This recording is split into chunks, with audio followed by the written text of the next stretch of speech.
I started from the beginning where the entrepreneurial journey started. Coming from a family of probably people who are more inclined towards working and raising your head to say, I am choosing a different path, is never a very easy task for one to do. Uh, when you have the burning sensation to actually chart your own path and pursue the uncommon, you will most times face a lot of opposition, a lot of demotivation, and that would come from the people closest to you most times. So, okay. Oh, okay, okay. Oh, thank you. So, what happens is that when I decided to become an entrepreneur, some 20 odd years or so back, I was coming back from from formal employment, and I was facing a lot of discouragement from family. My parents were literally crying and saying to me, "Where are you going? What are you trying to do?" Siblings were also helping them and shouting at the top of their voice and saying, "No, no, no, boss, you're only going there for trouble. Stay in the safe lane. Uh, you have easy access to loans here. You have security of employment. You have backup. In government, you don't have to toil much. You just have to sit there and wait for month end and your salary comes. Do the little that you can do." And I was so confused. I was very confused because this was being said by people who were authority figures in my life. People who I thought knew had seen life before me. And I was still rising up and growing and learning my own ropes. So that disconsonance really did a lot of disturbance to my mental health. So what happened was that I remained in that lull of confusion for quite some time. But ultimately, when I sat down by myself, I had to critique myself and wonder what? Am I not hearing properly? Am I the one who's making the wrong decisions here? Am I being misled by youthful exuberance? Or are these people talking more sense? Uh, After quite some time dealing with this, I decided, no, man, I think I'm making a mistake by giving these people the power that I'm giving to speak to my life the way they're speaking. I said, let me critique them one by one. Okay, here's my mother. She's a teacher. Mm, Here's my father. He's an electrician. Here's my uncle who's speaking. He's also a government employee. uh, okay, they have what they have. But is this what I'm aiming for? I said, no, this is not what you're aiming for. Boy, you want a chopper. Does any of them have a chopper here?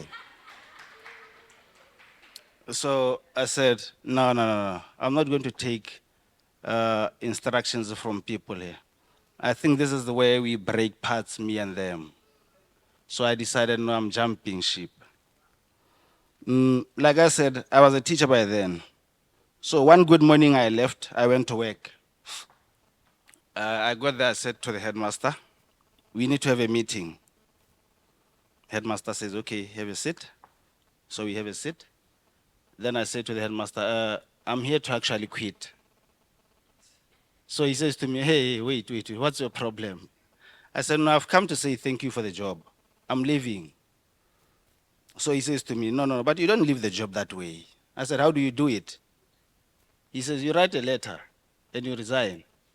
I said, I've never written such kind of letter. Please help me out. Draft.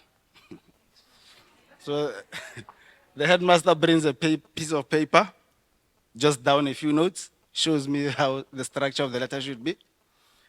I take it, fresh paper, I do my resignation letter. I give it to the headmaster, check, is it in order? Headmaster checks it and says, no, it's in order. I said, fine, thank you. I said, no, now I think I need to vacate the house as well. He says, hey, so you're really serious? I said, yeah, I'm serious. So he says, but you'll have to write another letter to vacate the house. I said, no, show me again. So he showed me. I did the needful. I gave it to him. In less than half a day, I had made that very drastic decision. What was unbeknown maybe to those who were crying bitterly for me, out of care, out of consideration, out of much love for me, was that this was not an erratic decision. For quite a long time, there had been a burning sensation inside of me, a sensation that had always been gnawing at me and saying to me, you belong out there. You have to go and chase your dreams. You have the ability to design things in your mind and bring them to fruition, into tangibles. So go out and do it. So they had not seen that journey. When the news broke that I had actually quit and tendered my resignation, there was an urgent family meeting. I'm glad family members are actually here to witness the story. So there was an urgent family meeting that said, okay, no, come here. Boy, now you're out of order. You are going back to work. I said, no, you guys must be joking. You must be joking.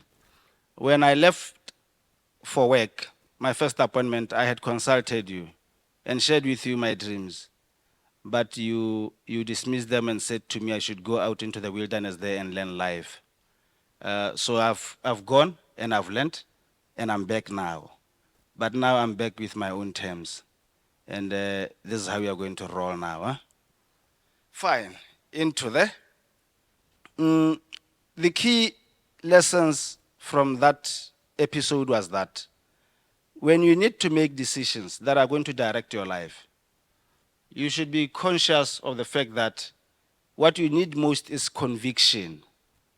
You will face so much opposition, and you need to be sure, okay, this is what I have decided, this is what I have studied, this is what I have prepared for, and I'm sure about it, and I'm going to do it.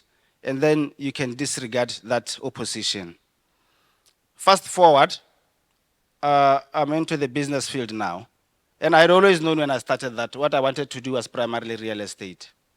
And I said, no, but how am I going to do this now? I'm here, I'm unemployed. I'm just starting out a business.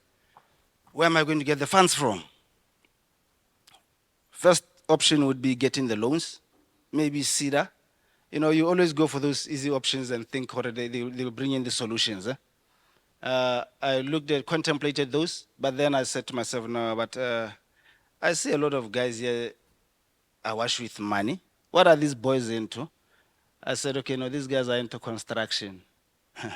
I look at them, some are IT officers, some are accountants, and I said, no, but it seems maybe construction is not that very difficult. So I think it's the place where I'm going to actually go to raise my money instead of going to CEDA and getting a loan from there to finance these things.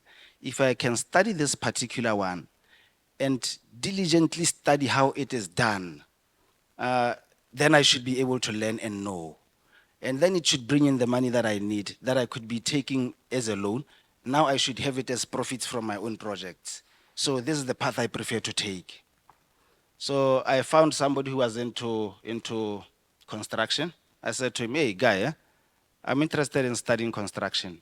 I know nothing about this. I'm just a chalk guy, but I need the lessons. Okay, fine. The guy got me. We entered into his projects together. I stayed at site. I chose to stay at site because I said to myself, you know what? If I'm going to be learning about construction, I can't learn about it from the office. I think I'll have to go into the ground and learn how this thing is really done to really identify where I can make my money and how it is made. So we started off like that with the guy. First project together, second project. Then we decided, okay, no, fine. Let's part ways here. It's a very long story how we parted ways, and we'll not go into it maybe for another day.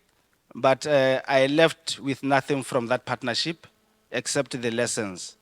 And when I weighed the loss of the money against the lessons I had gotten, I said to myself, no, you know what? You're not going to be wasting time chasing this guy for the money that he's hit you on. Uh, the most important thing you needed from this encounter was the lessons of how to actually run an operation or construction. And that you have actually gotten. So run with that and start making your own money. So I went. Shortly, I started lending my own projects. What I didn't mention is that when I started, I had a very long-term range plan. I had a 25-year plan. It was broken down into 5-year blocks. It was broken down into 5-year blocks. So for the first 5 years, I think the first year, second year were mostly learning curves for me. And I was not really much interested in making the profits as in earning the stripes and learning the lessons.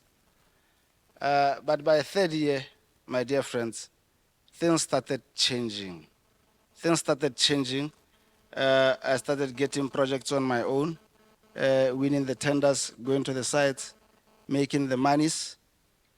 By the fourth year, I was so awash with money that I was literally buying plots around the city, cash. Eh, and in my quietness in my corner, I was doing the toiling. It was less noise, more action for me. So I went there, I said, no, but nobody needs to see what I'm doing. I'm going to be quiet and do it. So I would buy plots around Mogoditsane, Tlukwing, Mopane, and said, okay, no, fine. Now this portfolio is really answering. It's getting there. So that resolve did really work. Now, here's the danger. Sometimes when you are actually actualizing, when the plans you have drawn are coming into fruition, it has a high potential risk of deceiving you into thinking you are superhuman now. It has a potential risk of bloating your ego, of developing a very big head and thinking I'm the master. So for me, one of the things that had always carried me, because as a businessman, you'll always have to have systems in place. You need systems to manage your own self. As a businessman, to say, okay, no, fine, this is how I manage myself. Some of us, I knew I was a risk in terms of that the appetite for risk was just too much on me. And I said, no, but for me to manage things, I need to have a system in place. What keeps me in check? Said, okay, fine, I'll have to surround myself with the right people around me. That, my friends, is a very key factor in your life. The nucleus surrounding you, those are the friends who speak directly into your own subconscious mind without even you realizing it. Because they are so close to you, you pay attention to what they say, and you always strive to try to conform to their line of thinking, not to rock the boat. So it's a very fluid area. So what happened was that as I was actualizing these plans and nailing my 5-year plans within the 3-4 years period, I said, no, but yeah, this 25-year plan, I can bring it down to maybe 10 or 15. So I went on an acceleration mode and deviated from the already laid out plan. It was the first of my most bitter lessons inside now the entrepreneurial field. As I had mentioned, I had actually bought plots around, and I had set a certain amount of money and said, okay, no, fine. Now this is the money, this is the budget for our development. And we are going to focus now on the development. So we started working on the development right away. You should understand that this plan had been made a very long time back, and the timelines had been structured. So when you are looking from the outside, you think we are moving with supersonic speed. But no, Rona, we knew we are actually on track and moving at the right pace for things. So what happened was that after completing the purchasing of the land and now going into the phase of the developments, I said, okay, no, now we need to close the buying. Okay, fine, we go. Projects take off. Midway, the projects, the agents that I was using come to me and say to me, Mr. Man, there's a plot that we think we should see. I said, guys, I don't think I have money for buying another plot.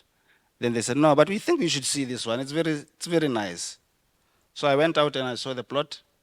And then after seeing the plot, I liked it. Temptation was too high. When I left that site, I literally couldn't sleep overnight. So what happened was I had a meeting with myself. Mr. Man, Kana, you don't have a budget for purchasing anymore. The only budget you have left is for developing. What do you do in this situation? Are you going to buy or what? Or let it go? But by morning, I had decided that I was going to buy it. Unbeknownst to me, it was one of the cardinal errors, doing the right thing, but at the wrong time.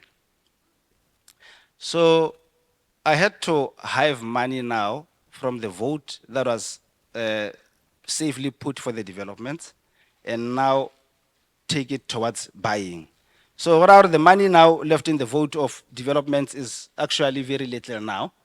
We had started projects of developing multi-residential units I think by then it was in Mopane.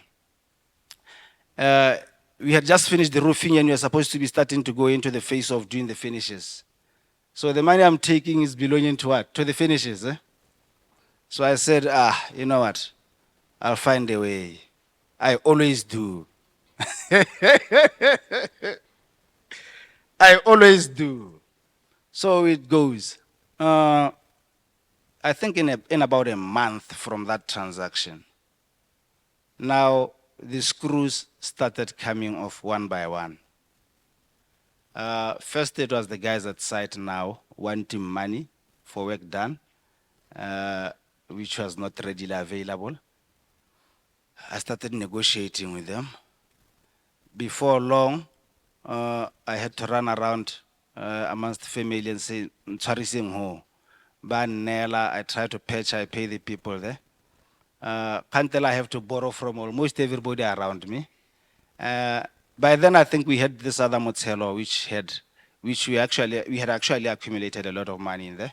So it was always easy for us as the members. There were about 5 of us, and because all of us had been very disciplined about building this wealth dream, we had put in substantial amounts. So it was easy for me to go there and call and say, okay, guys, I need 100, and it will just get credited. And say, okay, no, fine. Where should we take it? I say, no, that side. They take it. I did all those calls. The time for repayments came. Now, because the income was no longer there, it was only the output now, which was hemorrhaging how I was running things. I started now accumulating a lot of stress. Because I was literally now owing everybody from the banks to family to the workers to Bamutelo. Now stress came in, took a seat, sat down and said, "Hi man, how are you? Let's talk." And you see, these vices, they don't move alone. Shortly after stress arrived, stress was followed by anxiety. Took second chair. When I'm still trying to negotiate with these 2 guys to leave me alone, then comes in one you call fear. Fear says to me, "Will you ever recover, mister? Oh, this is the end of you." So I say, no, we can't be here. So when these negative emotions start surrounding you, they become so loud. They become so loud. when you couple that with the lot of negative talk that you now attract from the people that, when you owe people, they start talking around a lot. Huh? Say, scam man, Ariana, this guy, and he always has this much. So when you get that kind of stigma, uh, finding that you already have this stress, it compounds everything. And depression becomes very close to you. And the sad thing is that nobody will be seeing all these things, especially when you have been making it. Those who have been close to you and seeing you making it won't even pick the signs that this guy is actually near breaking point. So you have to rely so much on the mental bandwidth within yourself to ensure that you carry the day for yourself. Because everybody now is simply stigmatizing you and seeing you as, yeah, this guy, yeah. Oh, wow, die, oh, no, so that is how it went. I realized, well, okay, we are here. How do we deal with this thing? For the most times, I would blame situations outside of me. I would blame the agents, but why did these guys come to me and start tempting me to do that nonsense? I would blame my engineers at site, because one of the things that actually had diverted our projects by then was that my engineers had recommended something mid-project, which meant that we had to alter the project scope and redesign a lot of things. And that meant that the budget that was catered for that thing, which for instance was 200,000, now had to alter to maybe 350, you see. So I started trying to find out who's to blame for this thing. Fortunately for me, as I couldn't get the answers, something led me to a book one day, because now I eat most of the time. So I said, I remembered that I had a collection of books. Then I went into a book of one of my books, picked it up. It was Africa's Greatest Entrepreneurs. So I took that book, read it. I have a collection of books that actually I use as mental fuel in this journey, because entrepreneurship is a very solo journey. It can get very depressing in here. It's not about the gliss and the glamour you see out there. So I went into this book of mine. I read it non-stop for 2 days. I will eat, bath, go back to the book. Then in one of my files, I came across a favorite poem. That poem, my dear friends, is actually what reignited the light in me. That poem was by Theodore Roosevelt, The Man in the Arena. You know, for years before I made it in my life, I had that poem stuck by the exit of my door at my house. So every day when I went out, I would start off by reading that poem. Every time I came back, I would read that poem. So after re-encountering this poem and reading it, my energies came back. I had a meeting again with myself and asked myself, Mr. Man, you are here in the doldrums. Are you going to stay here, or what are you going to do? Are you going to prove them right that this was just a stroke of luck and you are incapable of actually doing anything beyond this? So I said, okay, where does my power come from?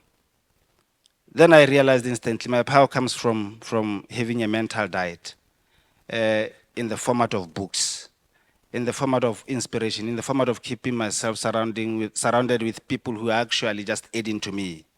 So I redirected my frustration and my depression into the books.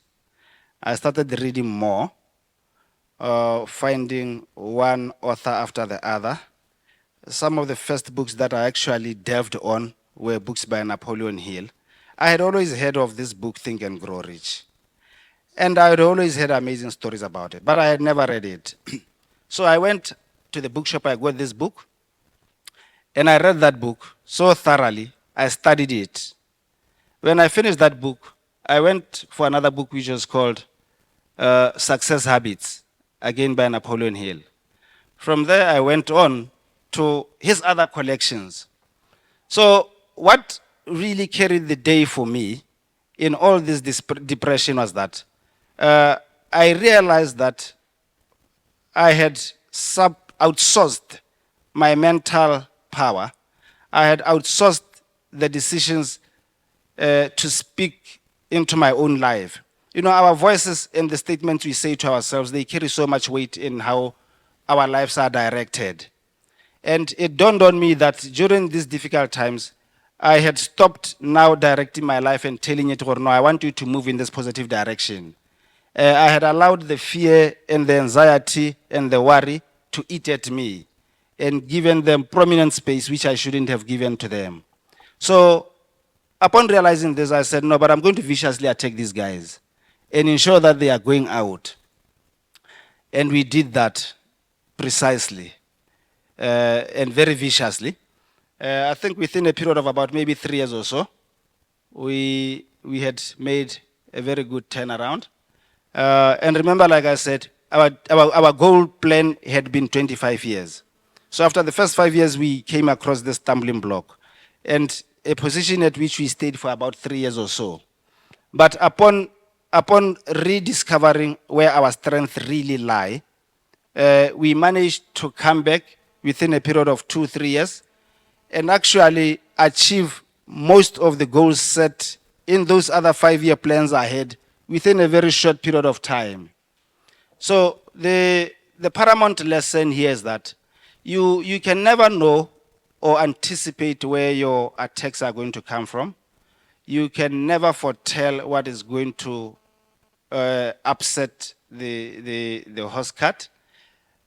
What you have in charge of you, which you should always be working on, is to work on yourself.